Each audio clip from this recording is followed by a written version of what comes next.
So hello everyone, welcome to my YouTube channel. I hope you guys are doing great. So in this video I'm going to show you how you can create this popping block animation in the Blender with the help of the particle system. So without any further delay, now let's get started tutorial. So first of all, I'm just going to open my Blender.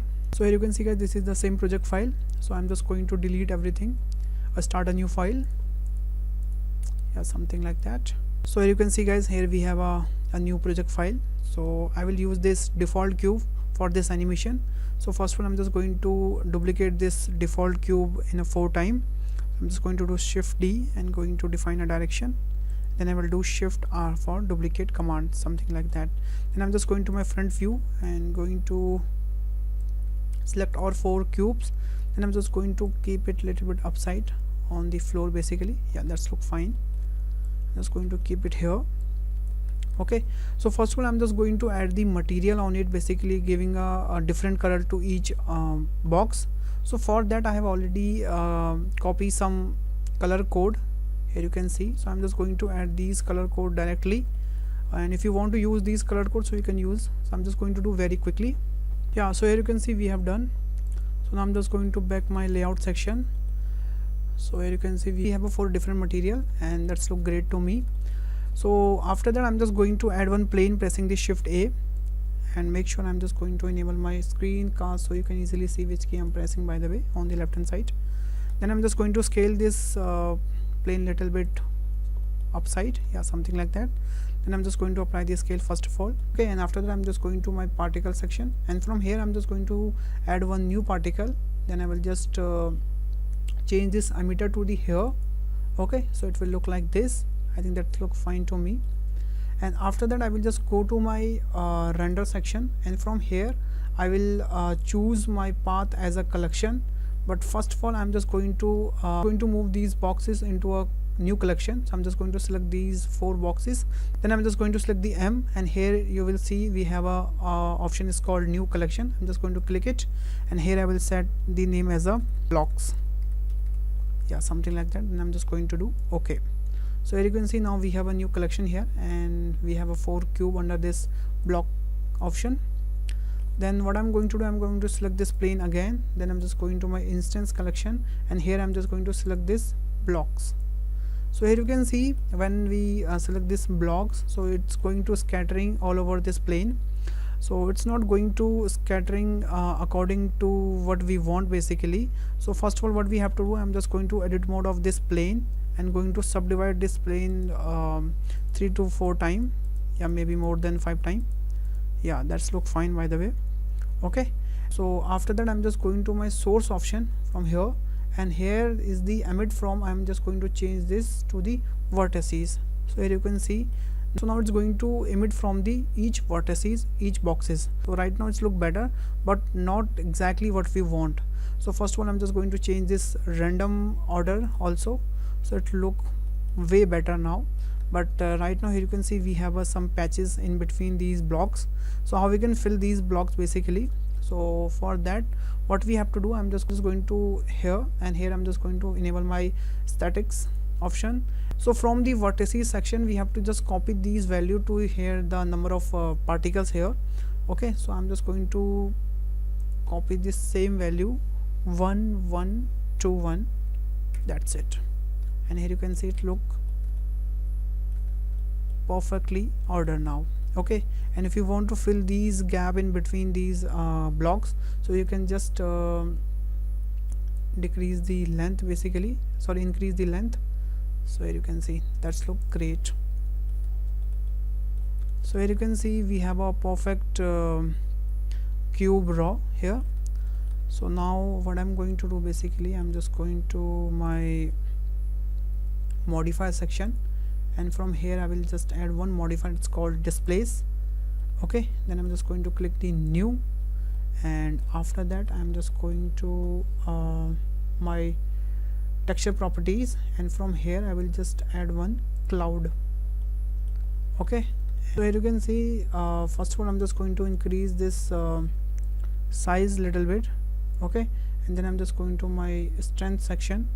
So if I will increase the strength, look like this. Okay, and if I will go again my property section, so I will just decrease these size, so it will look like this. So I'm just going to increase the size a little bit more. So I think that's look fine to me. Okay, I'm just going to decrease the strength a little bit.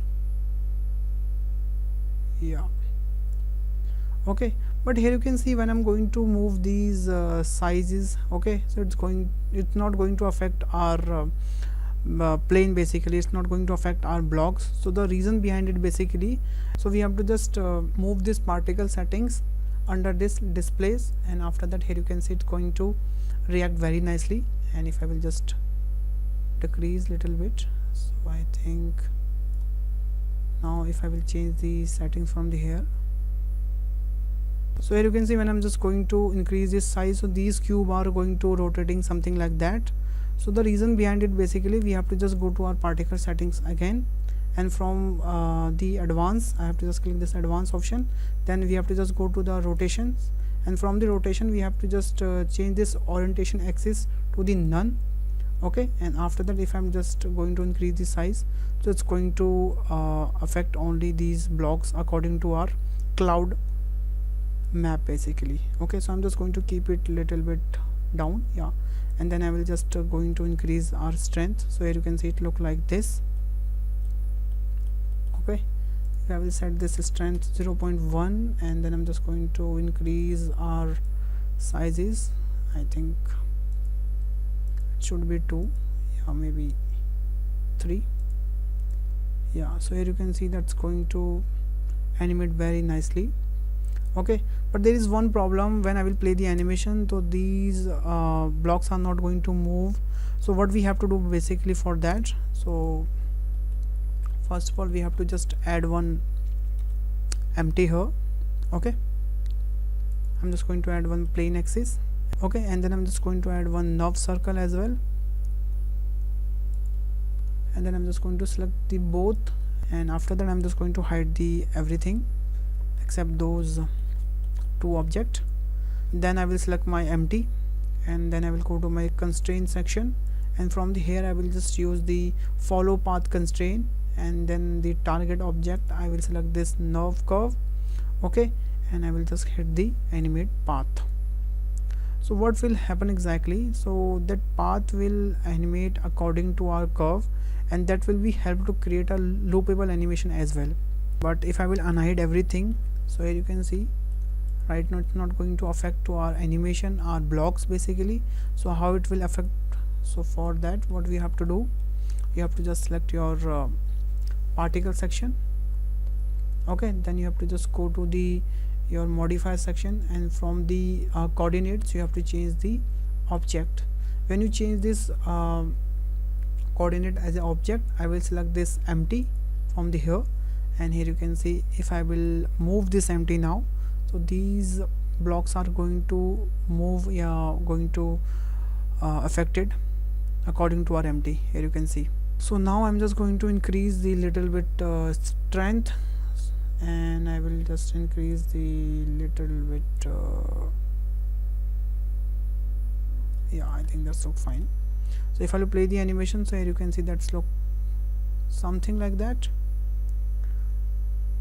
So then I'm just going to add one camera. So for that I'm just going to press the Ctrl Alt 0, and then I'm just going to unlock my camera from the view section, and I'm just going to set one camera view from the here.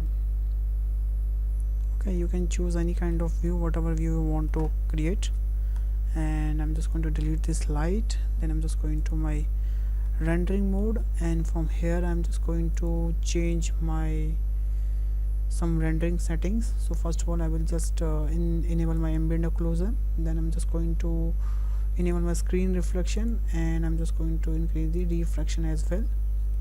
Okay, and after that I will use the one HDRI, and I'm just going to use this HDRI basically. Okay, and for giving some smoothness I'm just going to use the bevel modifier on this cube. I'm just going to use the bevel modifier. Okay, I'm just going to select the all cube, then I will select this bevel modifier cube, and I will just do Ctrl L, and here you will see this I will link as a modifier. So all the cube have the same bevel modifier as well. Here you can see, if I will show you here, so we have a little roundness in our cube, and if I will show you here, so here we have also. Okay, and after that I'm just going to my rendering engine. I'm just going to keep it as a EV, and I will change this render sample 128. Okay, and after that you don't need to change anything. And after that you have to just go to your output properties, and from here you have to just set your output. So I'm just going to set the output here, also block, and then I will just click the accept. And from here you don't need to change anything. Make sure you render as a PNG, because if your render will be crash in between, so you will not lost your whole render, you will just lost some frames, which is you can render again, which is the great thing. And if you render as a video format, so if your Blender will be crash in between your rendering, so you will lost your whole data. Okay, and one more thing I just want to do, which is I'm just going to select this plane and going to one material here and adding one emission shader. Okay, here you can see, if I will show you, and then I'm just going to increase little bit emission. Okay, and now I will just go to my render section, and from here I will just hit the render animation. So when I will hit the render animation, and after complete my render, so you will see something like this. So here you can see, guys, so that's how you can create this popping block animation in the Blender with the help of the hair particles and particle system. So, and I hope you enjoyed this video, and so thanks for watching this video, guys. If you learned something in this video, please hit the like button, hit the share button, and subscribe my channel. Also, if you have any queries, if you have any suggestion, please let me know in the comment box. I will definitely reply comment. So bye bye, take care, and stay home, guys.